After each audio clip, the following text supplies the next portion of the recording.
Welcome to Wayne's Old Time Radio Page channel. I'm Wayne, your host. These programs are brought to you by support of our listeners. You can give your support at Patreon or PayPal, either one. There's clickable links in the description below. Thanks for your support and enjoy the shows. If you'd like for me to get you a shout out, there's a link to PayPal in the description below. Leave us a donation. The jell-o program starring Jack Benny with Mary Livingston, Phil Harris, Kenny Baker, and yours truly, Don Wilson. A wife, the orchestra opens the program with Mr. and Mrs. America. We'll get it up here.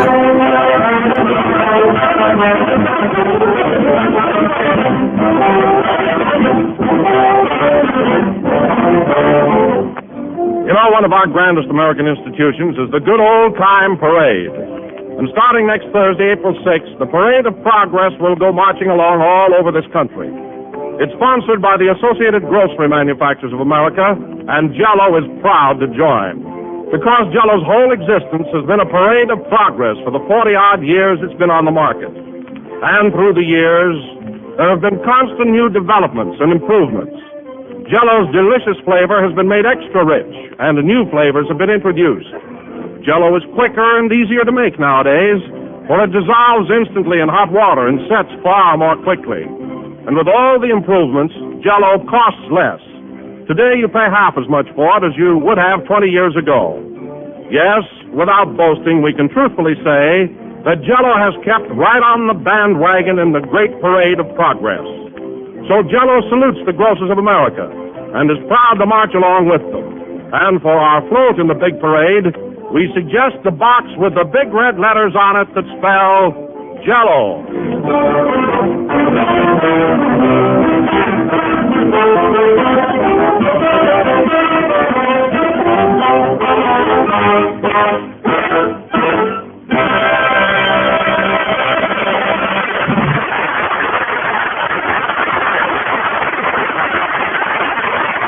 That was Mr. and Mrs. America, played by the orchestra. Now, folks, you all know last Wednesday night, Clark Gable and Carol Lombard eloped to Kingman, Arizona, and were married.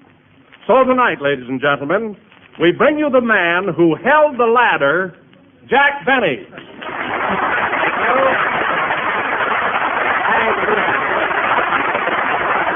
Thank you. Yes, sir. Hello again. This is Cupid's assistant talking. And, Don, I don't know where you got that information about my helping Clark and Carol. But you're right, and I was never so embarrassed in my life. There I was holding the ladder, all dressed up in a tuxedo like a big goof. Tuxedo, what was the big idea? Well, it's very silly, really. You see, Carol called up and asked me to hurry over because she was going to run away and get married. Yes? Well, I got so darn excited, I thought she meant to me. Gosh, when I saw Gable there, I almost fainted. Oh, my, that must have been quite a letdown for you, huh, Jack? Well, it was, but they were awfully nice about it, though. They let me keep the ladder. I'm going to grow ivy on it, you know. Well, Jack, now, what in the world made you think that Miss Lombard would elope with you anyway? Oh, I don't know, Don. She's always so nice when we meet on the street.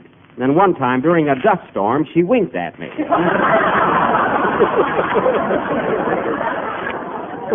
So, what was I to think? Oh, it's too bad, Jack, but you shouldn't jump at conclusions like that. I'll say I shouldn't. On the way over to her house, I tore up all my old phone numbers. Now, if I want a date, I'll have to join the Lonesome Club. But as I said before, Don, they were awfully sweet. You know, they even wanted me to go along with them, and... Pardon me. Hello? Hello, Mr. Benny, this is Rochester. It is, eh? Are you still mad at me, boy? Yes, Rochester, I'm not talking to you. Goodbye.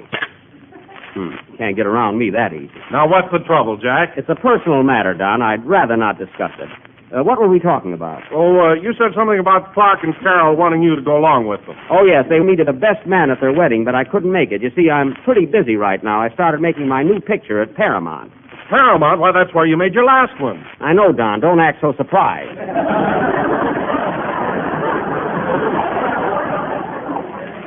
This is going to be my first legitimate picture. It's called Man About Town. Oh, it's a very clever title. Who's directing it? A fellow by the name of Sandridge, Mark Sandridge.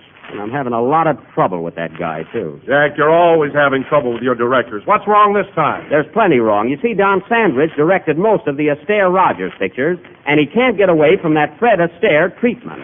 It's too much for me. Oh, now, what do you mean? Well, he has me jumping over furniture all the time. Gee, I'm so tired at night I can hardly rinse out my socks.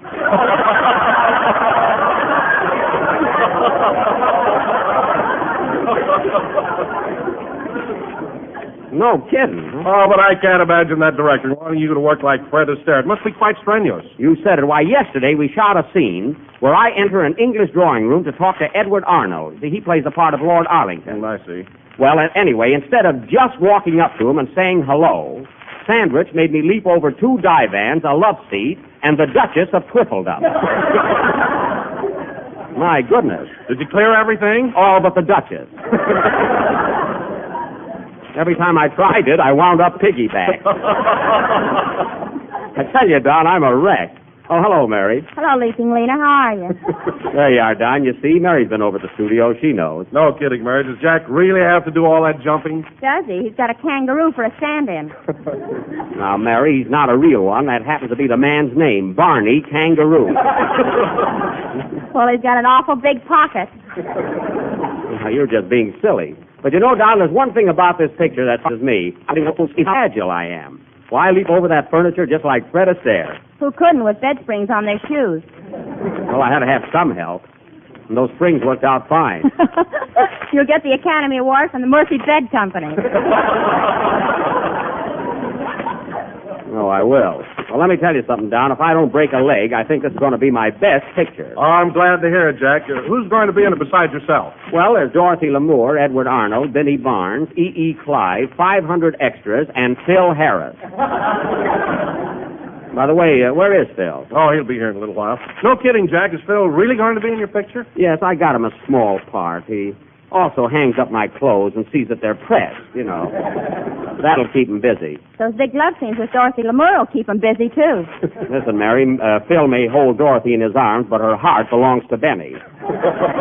Don't worry about me. Say, Mary, how is Phil in the picture? Is he a good actor? I think he's going to be great in it. Great. What a show-off. Somebody told him he had beautiful hips, and he keeps backing into the camera.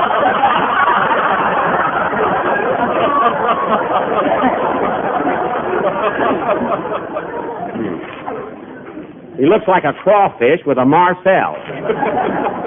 Now, let's forget the picture. Oh, hello, Kenny. Hiya, Jack. Say, your shirt tail's sticking out. It is. Where? April Fool!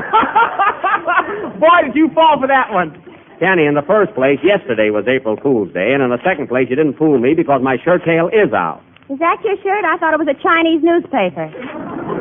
Well, it has been to the laundry a lot. Kenny, I bet you were some cut-up yesterday fooling everybody and carrying on like mad, huh? I'll say. Gee, I sure pulled a good April Fool gag on my girl. She falls for anything. What'd you do, Kenny? Well, I called her up and I said, this is Robert Taylor speaking. Will you marry me? That's cute. What'd your girl say? She said, yes, just as soon as I get rid of that cluck I'm going with. Well, you certainly fooled her, all right. You ought to hear the gag I pulled on my boss, Mervyn Leroy. I sent him a bomb. Yahoo! You sent him a bomb. Did he get it? Oh, I think so. I can't find him. Why, Kenny, you're just making that up because I saw Mervyn Leroy on the street this afternoon. All of them? Yes, all of them. Now, let's forget about April Fool's Day because it's over and done with. How about singing your song? Okay, I'm ready. Hold it a minute, Kenny. Come in. Telegram for Jack Benny. Take it, Mary. Here you are, boy. Here's a tip for you. A tip? Yes. Hi-ho, nickel. Fresh guy. Don't believe him, folks. It was a quarter. Must be cheap material. It shrunk. Never mind that. Who's the wire from? Oh, look, Jack, it's from Fred Allen. Oh, that Mongolian? What's he got to say? Dear Screwball, Understand you are starting a new picture called Man About Town. If you're the man, get out of town before it's released, my dear.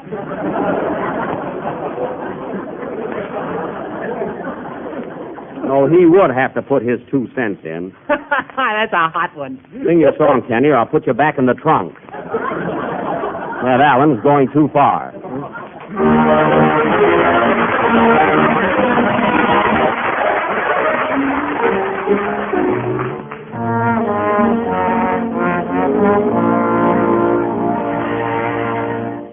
It wasn't on the island of Capri. It wasn't on the beach at Waikiki, nor at a perfume counter in Paris that we met, and yet something in the air was continental. There were moonbeams caressing the sand. I was feeling young and sentimental at a little dog stand. Gallantly I handed you the mustard. Then you curtsied, I kissed your hand. Inwardly my heart was getting flustered at a little hot dog stand. The bubbles in our soda pop just hit us like champagne. I guess that we had 5 or 6. From somewhere in the distance came a Viennese refrain. Or was my fancy playing trick? Then and there the spark of love ignited. It was real and the feeling was grand.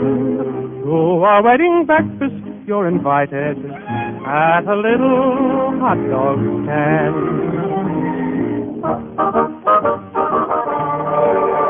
There were moonbeams caressing the sand at a little hot dog stand. Gallantly I handed you the mustard. Then you curtsied and I kissed your hand. At a little hot dog stand. The bubbles in our soda pop just hit us like champagne. I guess we had 5 or 6.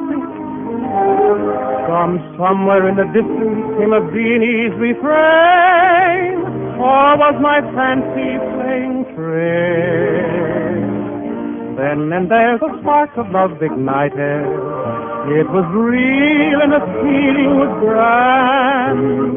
To our wedding breakfast you're invited at a little hot dog stand.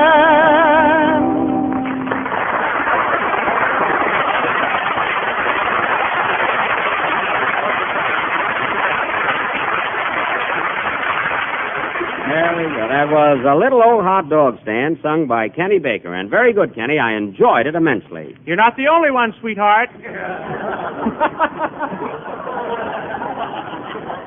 Modest little devil. And now, ladies and gentlemen, we have a rare treat in store for you. Mr. Don Wilson, that eminent American author, has written another...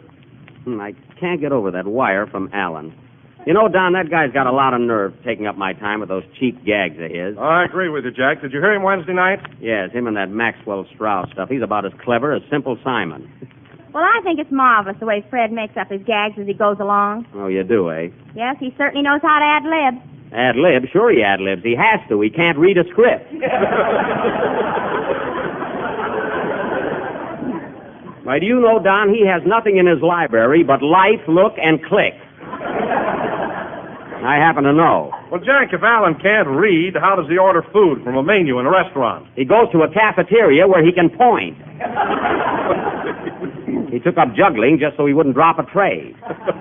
Anyway, getting back to our program, Mr. Don Wilson, that eminent American author, has written another... Pardon me. Hello? Hello, Mr. Bennett, this is me again. Rochester Van Jones, I'm not talking to you. You mean I'm still on the blacklist? Certainly. Goodbye. What's the matter with you in Rochester, Jack? Oh, it's nothing, Don. Forget it. I know. Quiet. Where were we, Don? Well, you started to tell the folks about my play. Oh, yes. And now, ladies and gentlemen, Mr. Don Wilson, that eminent American author, has written another of his famous short playlists, which are bringing him nearer and nearer to the Pulitzer Prize. Take it, Wilson. The scene is the home of Mr. and Mrs. Luke Miller, who live in a cabin just out of the Mojave Desert. They are just finishing their evening meal. Music, please.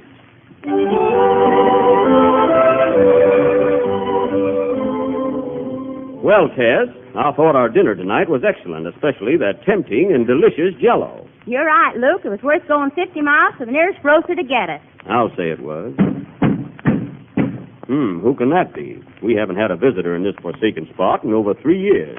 Luke, I told you we should have built this out of camp on a highway. Oh, they'll put a road through here one of these days. Come in.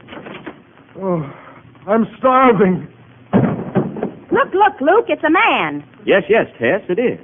Let's carry him over to this chair. Where am I? Take it easy, young fella. What seems to be the trouble? I'm a prospector, and for 3 weeks now I've been lost in the desert without food or drink. I'm starving, I tell you. Starving! Be calm, my boy. We'll take care of you. Yes, I'll fix you a nice hot dish of beef stew. No, thank you. I'm a vegetarian. Oh. Then how about a nice cucumber salad? Sorry, old man. I like cucumbers, but they don't like me. Oh, I'm so weak. I'm starving, I tell you. Starving! Be patient. We'll think of something, stranger. Say, would you like a piece of homemade chocolate cake? With nuts in it? Yes. Pecans or walnuts?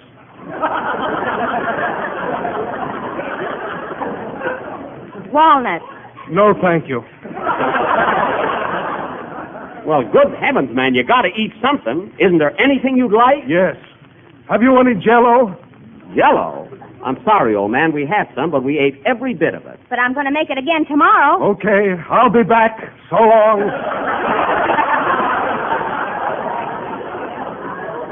So long, stranger. I'm starving, I tell you. Starving! Oh, what a commence coffee.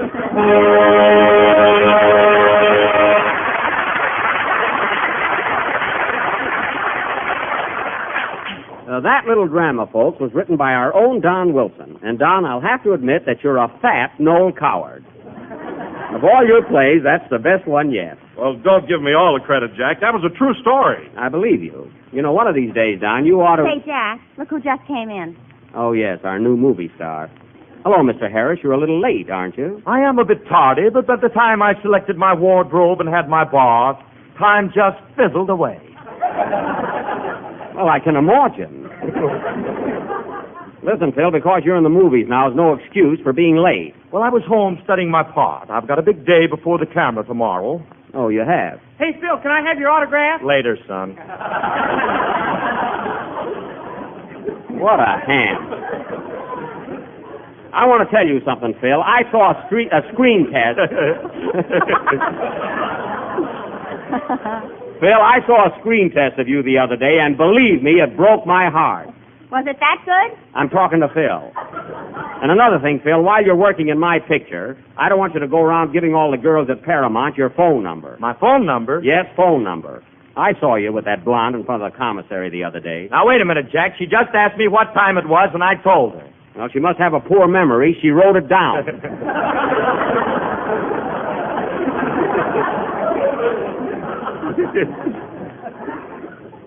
I can't see how you ever got into a suave, sophisticated picture like this one. You should talk. You used to be a comedian in a burlesque show. Sliding Sam Benny. Now, that's what I call dreaming it up. Mary, have I ever been in a burlesque show? Only as a customer. There you are. I just go in there once to get my father. He's nearsighted and thought it was Grand Opera. Who is he waiting in the alley for, Gallicurchi?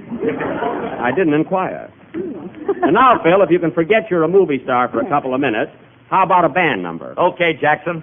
The boys and myself are going to play a popular little ditty entitled, Never Mind the Bread, Sonny, Pop'll Be Home with a Bun.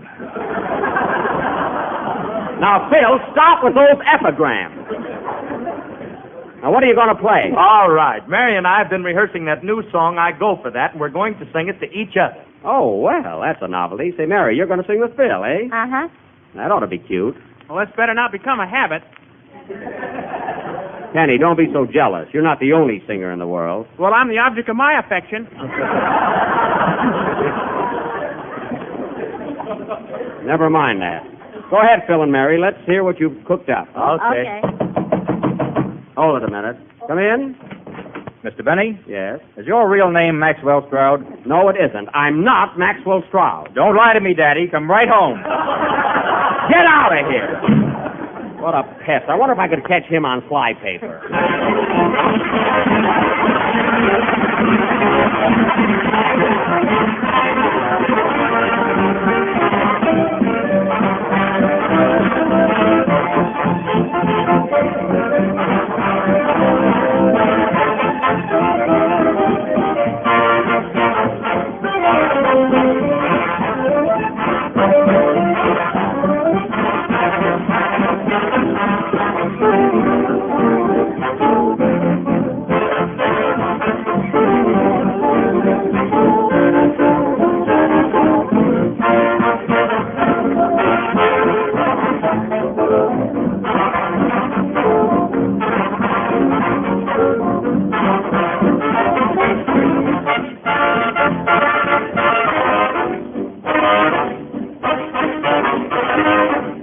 The way you walk that silly talk, I go for that.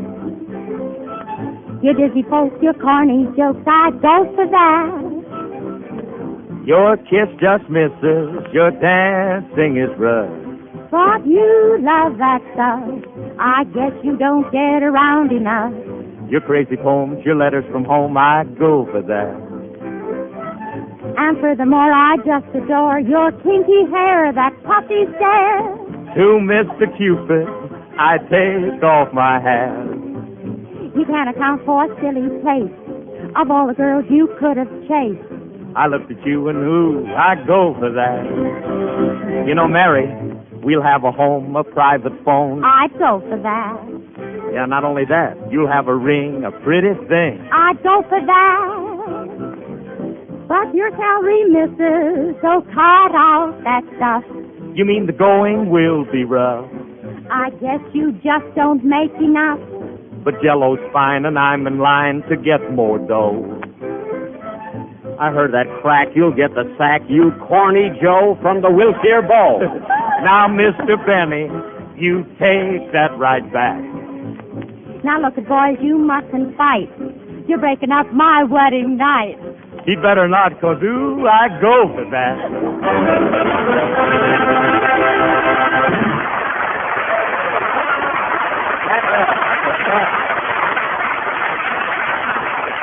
That was I Go For That, played by the orchestra with a special vocal chorus by Jeanette McLivingston and Nelson Harris. The Nightingales of the Jell-O program. If you want the real lowdown, ask me. Kenny, I don't recall anybody asking you. Now keep still. More darn singers on this program. Don't be surprised if I'm not here next Sunday. You'll be here next Sunday and like it. Well, I'll be here, but I won't sing. You'll sing, too. Now drop it. And now, folks. I won't sing good.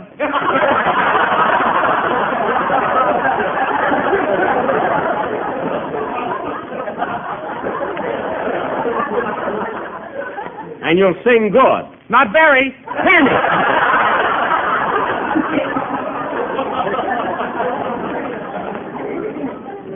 And now, folks, going from juvenile temperament to our feature attraction, tonight we are going to present... Pardon me, if that's Rochester again, I'll... Hello? Hello, boss. Are you still looking down on me with scorn? Rochester, I want you to stop with these telephone calls. Do you hear me? Well, boss, I said I was sorry. Rochester, what you did to me, only time will heal. Goodbye. As I was saying, ladies and gentlemen, tonight we are going to present... What's all this mystery, Jack? What are you mad at Rochester for? Don, it concerns only him and me. Oh, why don't you tell him, Jack? Yes, what did he do? Very well, Don. Rochester hocked my polar bear.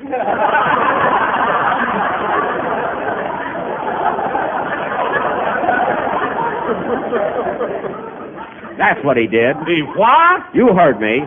He pawned Carmichael for $30. Of all the low tricks. For heaven's sake, Jack, didn't you know the bear was missing? Of course I did, but Rochester told me he was playing the Orpheum. Then when I was downtown last night, I happened to walk by a pawn shop, and there was Carmichael hanging in the window, right next to a slide trombone. But, Jack, how'd you know it was your bear? He was wearing my new wristwatch. Don Roger, he could have got $12 on that alone. I know. Well, he hasn't heard the last of this. Oh, well, let's get back to our play. Tonight, ladies and gentlemen, we are going to present a new and original comedy drama entitled Topper Takes an Aspirin. He's taken everything else.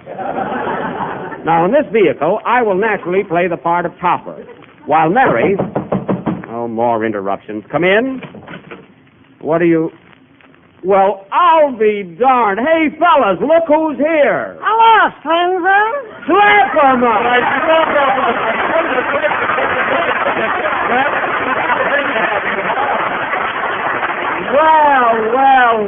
this is indeed a surprise. It's good to see you again, Schlepperman. And I'm happy to see you too, Jackie boy.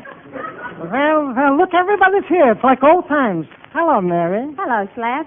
My, you're getting prettier every day. Thanks. How's your wife? Vice versa.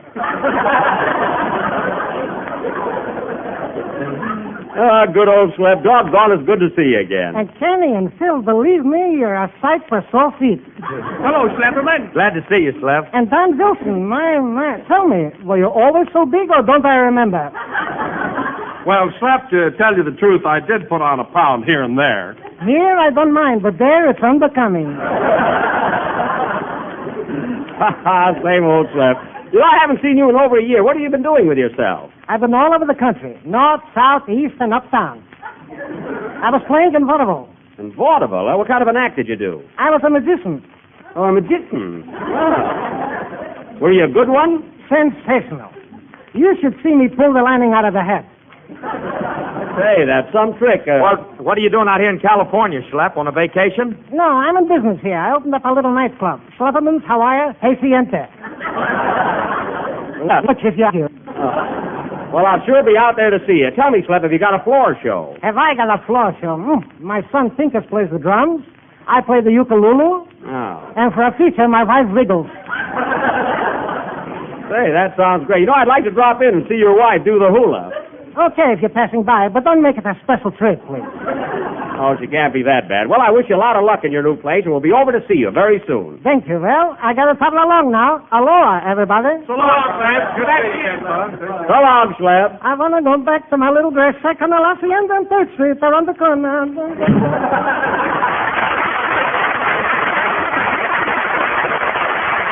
Well, it was sure good seeing Schlepperman again. He's a nice little fellow. Well, kids, getting kind of late now. I don't think we'll have time to do our play. So how about saving it for next week? It's very long, and if that's who I think it is, he's in for a good bawling out. Hello? Hello, boss. This is your bad boy talking. Rochester, I told you before, I'm not making up with you until you unhock that polar bear. So goodbye. Goodbye. Wait a minute, boss. That's what I called you up about. I got Carmichael out of the pawn shop. He's back in the house. Oh, well, that's more like it. Now, don't you ever do a thing like that again. Goodbye. Goodbye. Now, wait a minute. I just thought of something. Where did you get the $30 to get Carmichael out of the pawn shop? I thought you weren't speaking to me. Rochester, where did you get that $30? The what? The $30, where did you get it? It could have been a legacy, you know. It could have, but it wasn't. Now, for the last time, where did you get the $30? I sold my AT&T. Rochester, you never had a share of stock in your life. Now, if you don't tell me where you got that $30, you're fired. Okay, boss. Your violin is now hanging where Carmichael was. Oh, my... Rochester, did you pawn my Stradivarius? That ain't what the man said. So long, boss. Rochester, can you imagine that, fellas? He pawned my violin.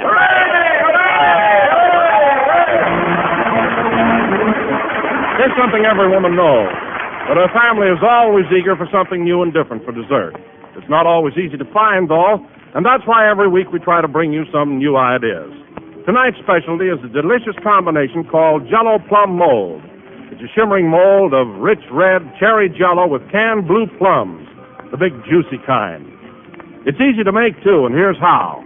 Dissolve 1 package of cherry jell-o in 1 pint of hot water and chill until slightly thickened. Then fold in 1 cup of canned blue plums. Mold until firm and, well, there you are. Quick, easy, and temptingly good. For cherry jell-o brings you that incomparable, extra-rich flavor, as appetizing as fresh, ripe fruit. It tastes just grand combined with the succulent goodness of juicy plums, so try this new dessert tomorrow. Ask your grocer for cherry jell-o and surprise the family with a jell-o plum mold. We're a little late, so good night, folks.